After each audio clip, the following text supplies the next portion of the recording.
संजय जोशी का नाम बीजेपी में एक महत्वपूर्ण रणनीतिकार के रूप में उभरा था, लेकिन गुजरात चुनाव से पहले मोदी और शाह की जोड़ी ने उन्हें हाशिए पर डाल दिया।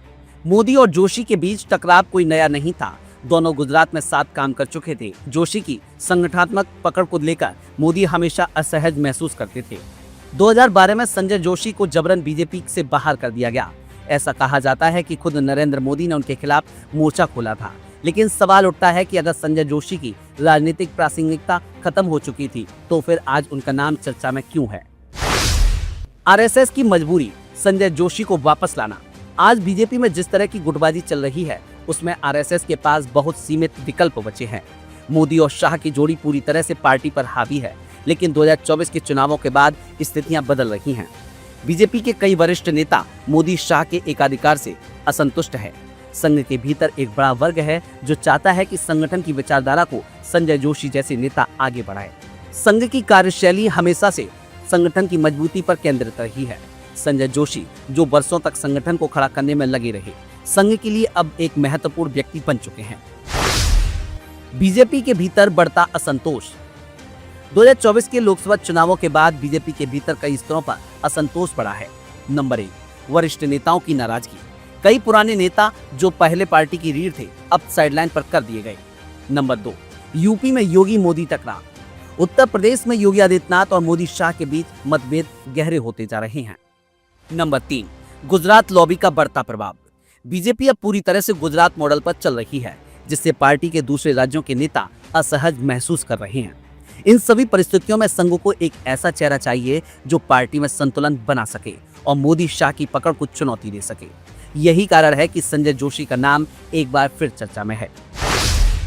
बीजेपी के भीतर संजय जोशी के समर्थन में कौन? बीजेपी में संजय जोशी के समर्थन में कई बड़े नाम सामने आ सकते हैं। नितिन गडकरी संघ के बेहद करीबी माने जाते हैं और संजय जोशी से उनके पुराने संबंध रहे हैं। देवेंद्र फडणवीस, महाराष्ट्र की राजनीति में जोशी का असर रहा है और संघ के कई नेता उनके संपर्क में हैं। यूपी बिहार के नेता। उत्तर प्रदेश और बिहार में बीजेपी के कुछ नेता मोदी शाह के दबदबे से नाखुश हैं और संजय जोशी को एक संतुलन के रूप में देख सकते हैं। संघ की रणनीति, संजय जोशी की वापसी। संघ ने हमेशा एक दीर्घकालिक दृष्टि रखी है।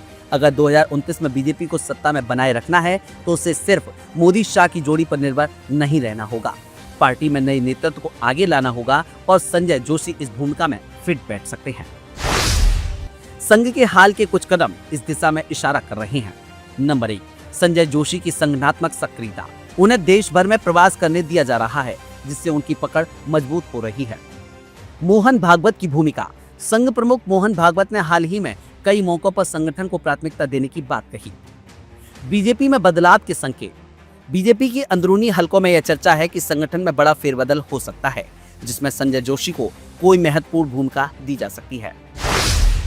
क्या मोदी शाह इसे रोक पाएंगे?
बीजेपी में वापस लौटेंगे या नहीं, लेकिन इतना तय है कि उनका नाम अब राजनीतिक गलियारों में गरमाया हुआ है और इसे अब नजरअंदाज करना मुश्किल है। संजय जोशी जो हैं, उनको लेकर के बहुत चर्चाएं हुई, नाम इतना उठा बहुत ज्यादा, और ये वो नाम है कि पूरे आरएसएस के हर व्यक्ति को स्वीकार कर ले नरेंद्र मोदी, लेकिन इस व्यक्ति को अपने साथ सिस्टम में आने कभी नहीं देंगे। क्या इसी तरह के कोई नाम ने जोर मारा है? क्योंकि आरएसएस में भी संजय जोशी के नाम की चर्चा अच्छी खासी हुई है कि प्रेसिडेंट की पोजीशन के लिए या महामंत्री की पोजीशन के लिए इस तरह से करके संजय जोशी को वापस एक्टिव पॉलिटिक्स में लाया जाए। लेकिन यहाँ पर पिछले कुछ टाइम से, जब से ये अंदर ये जो फेविकोल की मैं बात कर रही हूँ, जो भागवत जी के पास मिलने गए हैं मोदी जी, कुछ टाइम से चीजें फिर से वापस दबने लगी हैं। तो क्या संजय जोशी के नाम से इतना डर हुआ कि वो पहुंच गए हैं हेडक्वार्टर, वहां पर हाथ जोड़कर आज मिल रहे हैं मोहन भागवत से, वहां सर नवा रहे हैं? नहीं, मुझे नहीं लगता कि ऐसा कुछ हुआ होगा। भारतीय जनता पार्टी का अध्यक्ष वही बनेगा जो जिसको मोदी और अमित शाह स्वीकार करेंगे। पर और अमित भारतीय शाह तो जनता पार्टी का खट्टर का नाम आया था आरएसएस और खट्टर भारतीय के नाम जनता को पार्टी में लेके में अभी अधूरी बात हुई थी। भारतीय जनता पार्टी का अध्यक्ष वही बनेगा जो मोदी और अमित शाह को या टॉप लीडरशिप को स्वीकार हो। लेकिन भारतीय जनता पार्टी का अध्यक्ष वही बनेगा जो संघ को भी स्वीकार होगा। ये आपस की स्वीकार्यता का सवाल है। एक दूसरे पर नाम थोपने के बजाय एक दूसरे के नामों को एक्सेप्ट करने का सवाल है शायद। मतलब सबको चलना चाहिए, आरएसएस को भी, अमित शाह को भी, नरेंद्र मोदी को भी, सबको स्वीकार होना चाहिए तभी बनेगा। और जिस दिन ऐसा कौन सा अगर नाम ऐसी अस्वीकार्यता आई तो दो फाड़ होंगे लोग। है? ओके, ये कैडर है, बीजेपी का एक कैडर है, दो संघ एक फाड़ कैडर तब नहीं हो जाएगी संगठन जब है। एक व्यक्ति को चुनेंगे और दोनों ही अपनी मर्जी से उससे काम करवाना चाहेंगे, आरएसएस इसीलिए भी तो और वो बीजेपी भी। फिर ऐसा तो होगा ही नहीं, ऐसा होगा ही नहीं। तभी तो भारतीय जनता पार्टी के अध्यक्ष चुनने में इतनी देरी हुई है। कुछ तो ऐसा है, कौन कुछ सा चाणक्य बुद्धि लेकर आएंगे जो दोनों को संभाले तराजू में बराबर तरीके से? मैंने कहा कि भारतीय जनता पार्टी का अध्यक्ष जब जब कोई पार्टी सत्ता में होती है, जब जब कोई पार्टी सत्ता में होती है, तो मैं आपको नवभारत टाइम्स के बहुत पुराने राजेंद्र माथुर एडिटर रहे हैं। उन्होंने जब जनता दल की सरकार थी तब एक एडिटोरियल लिखा था जी, और वो एसआर बोम्मई के बारे में था जो जनता दल के अध्यक्ष बनाए गए थे। उनका कहना ये था कि किसी भी सत्तारूढ़ पार्टी को ऐसे अध्यक्ष की जरूरत होती है जो भोंदू हो। और अच्छा, उस एडिटोरियल का शीर्षक ही था भोंदू अध्यक्ष। तो भोंदू अध्यक्ष ढूंढेंगे। मैं ये नहीं कह रहा हूं कि इस समय इन लोगों को भोंदू की तलाश है, लेकिन सिंबलिज्म ये है कि अगर प्रधानमंत्री का लेवल का आदमी हमारे पास है तो वो किसी भी पार्टी का अध्यक्ष एक प्रधानमंत्री के लेवल पर पहुंच जाता है। ऐसे में प्रधानमंत्री से के कद के बराबर ना हो, लेकिन उससे उसके उसके साथ खड़े होने लायक तो हो, कोई ऐसा अध्यक्ष चाहिए। ऐसे में मैंने फिर कह रहा हूं कि ना सवाल ओबीसी का है, ना दक्षिण का है, ना उत्तर का है। सवाल ना ये है महिला कि का है। ना महीना का भी नहीं, जो भी बनेगा वो अध्यक्ष। हमारे देश में तो व्यक्ति का ऐसा है कि जिस पत्थर को भी आप मंदिर में जिस टेढ़े मेढ़े किसी को भी रख दीजिए, हम तो पूछने लग जाते हैं उसको। तो एक लीडर का है।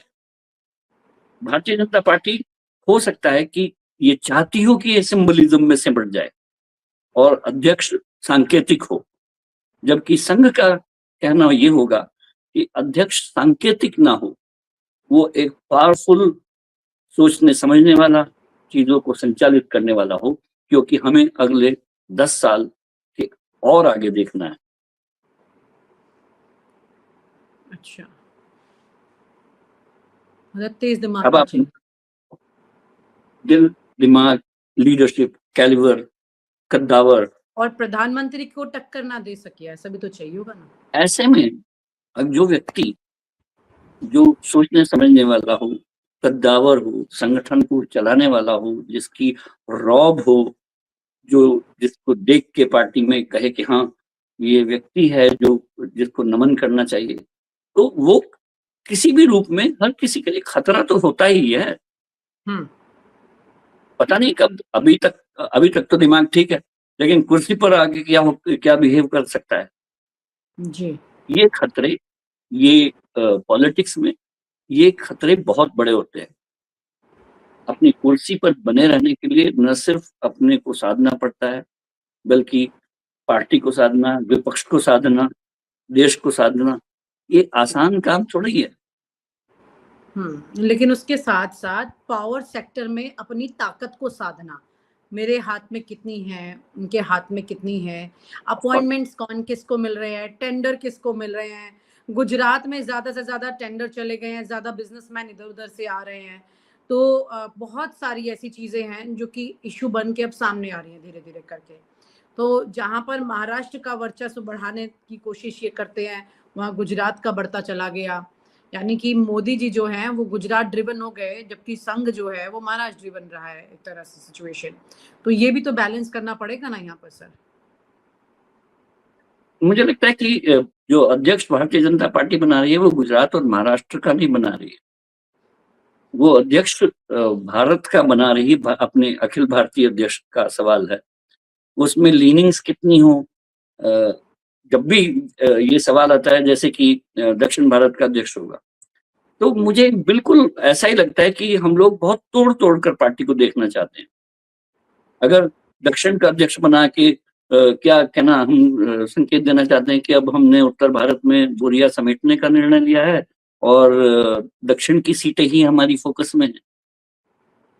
इतना खतरा तो बीजेपी नहीं लेगी कि अपनी जमाई जो जड़ें हैं उनको उखाड़ के कहीं और लगाए, ऐसी जगह लगाए जहां पर अभी उगने की कोई संभावना ही नहीं है। भारतीय जनता पार्टी अध्यक्ष भले ही साउथ का बना ले, लेकिन उसका कंसिडरेशन ये नहीं होगा कि ये दक्षिण में जड़ें जमाने के लिए। उसका कंसिडरेशन ये हो सकता है कि वहां एक कोई कद्दावर नेता सामने आ गया है जो हमारे अनुकूल भी है, संघानुकूल भी है, मोदी और शाहानुकूल भी है, लेकिन वो अनुकूलन तो होना होगा। और आप हमसे जुड़े रहने के लिए सब्सक्राइब करें YouTube पर, फॉलो करें Twitter पर और लाइक करें Facebook पर। और ज्यादा जानकारी के लिए आपको टाइप करना होगा सिर्फ न्यूज नशा।